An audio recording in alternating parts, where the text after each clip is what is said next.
We begin today with a phone call that Ukraine and our allies and those who care about our standing as the world's leading democracy for now have been waiting anxiously and with bated breath to hear about.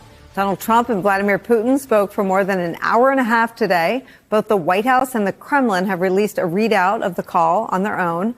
A readout of the call from the Kremlin says that Russia has agreed to a 30-day ceasefire on attacks on energy infrastructure. The White House also made note of that, saying this, quote, the leaders agreed that the movement to peace will begin with an energy infrastructure ceasefire, as well as technical negotiations on implementation of a maritime ceasefire in the Black Sea, full ceasefire and permanent peace. These negotiations will begin immediately in the Middle East. The White House also touted the potential for economic cooperation with Russia, as did the Kremlin. It remains to be seen if Russia keeps its word on refraining from attacking Ukraine's energy grid and infrastructure. And notably absent from these announcements made after the call were any signs of any concessions from Russia or any talk of any possible punishment for Russia. In short, there were carrots, but no sticks. In just the last few minutes, President Zelensky reacted to that, to news of the phone call. He said he's open to a ceasefire on attacks on energy infrastructure. But Zelensky reiterated that talks about Ukraine without Ukraine will not bring results. He also warned that the Kremlin's demand that foreign aid and intelligence sharing with Ukraine come to an end sought to weaken his country. Former Trump National Security Council staffer Alexander Vindman called it a, quote, terrible deal, adding this, quote, I don't understand how Trump, who has 4 years under his belt with Putin, constantly gets played. Trump moves to normalize relations with Russia for trinkets. The ceasefire, if it starts and Russia doesn't violate it, disproportionately helps Russia, whose energy infrastructure is getting pounded by Ukraine. For 35 years, 6 Republican and Democratic administrations has succumbed to manipulation. Russia has been extremely successfully dangling small wins and threatening terrible consequences to get the U.S. to compromise and capitulate. But no one has been played as hard as Donald Trump. That's where we start today with some of our favorite reporters and friends. Former CIA director, now MSNBC senior national security analyst John Brennan is here. Also joining us, New York Times diplomatic correspondent Michael Crowley's here. And MSNBC columnist, author of the newsletter To the Contrary, Charlie Sykes joins us. Michael Crowley, take us through what is known at this hour about this call. Well, Nicole, thanks for having me. And, you know, this is, I think, has to be a disappointment for President Trump. It's a limited, you know, it's, as Vladimir Putin often is, it's a strategically played.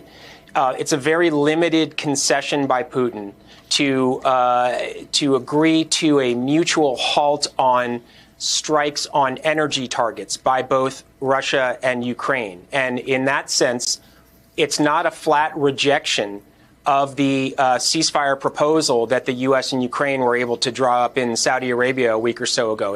It's Putin seeming to play along and be willing to stop some kind of fighting. And I think he's going for headlines, ideally in his mind, that say he's agreed to a ceasefire. But it's a very limited agreement on his part. The overwhelming majority of the fighting will continue. So really on this core idea of stopping the fighting, Putin is not agreeing to that. Some analysts say that actually stopping energy attacks specifically benefits Russia more than it benefits Ukraine.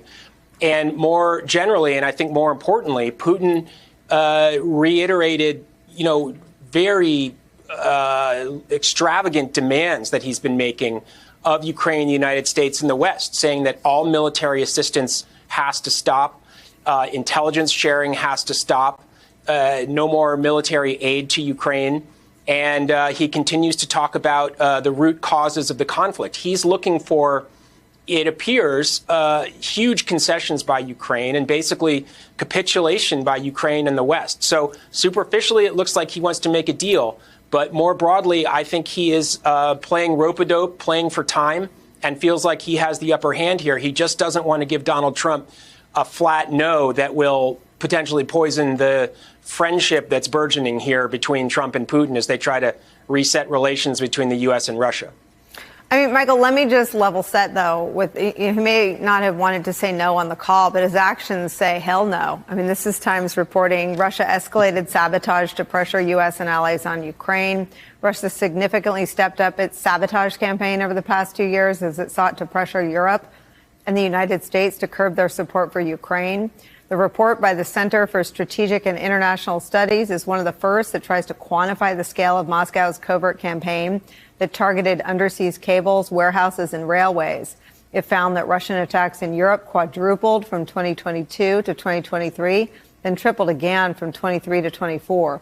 Amid the push by Washington to halt the war in Ukraine, Russia has tamped down its sabotage efforts in recent weeks, according to a Western official, but experts believe the campaign against European targets could continue once governments put in place new plans to support Ukraine with weapons or peacekeepers. That's the reporting. It draws into question what Trump knows about what Russia has been up to. Do we have any visibility into how fulsome the intelligence picture is when it comes to Russian sabotage?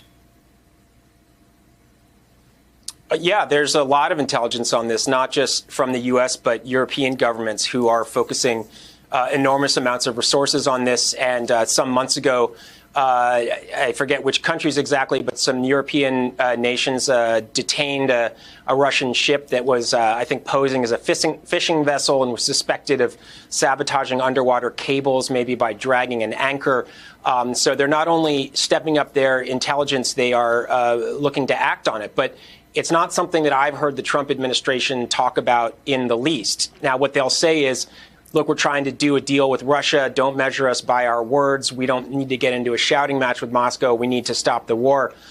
Fine. But again, to go back to your first question to me, I'm just not seeing any sign that Vladimir Putin is prepared to make any meaningful concessions and that he is making demands that essentially are completely unacceptable to Ukraine. So he's dug in, and I don't think he wants to be seen giving a flat no to everything.